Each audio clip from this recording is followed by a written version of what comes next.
What is up, YouTube? Some comments made by Anthony Joshua after the win against Robert Helenius on Saturday seem pretty ridiculous to me, so I'm going to jump into this conversation, and it's being talked about on Twitter. I'll link my Twitter below. You guys can follow me. But Anthony Joshua, after his win on Saturday, said that he is carrying the heavyweight division, which is absolutely insane to me. This guy seems to be very delusional if he thinks that's the case, because, I mean, if you look at the heavyweight division, he's not really carrying anything. I mean, Tyson Fury is the big name still in the heavyweight division. He hasn't been active.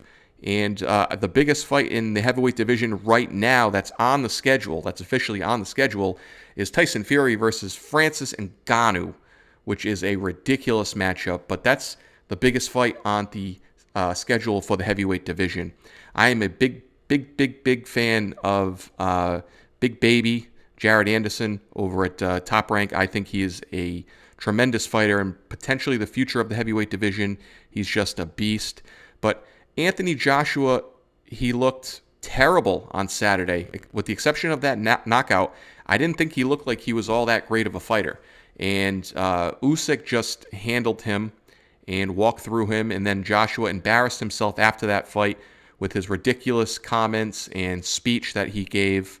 So to say that you're carrying the heavyweight division is just like, it's a joke to me. It really is.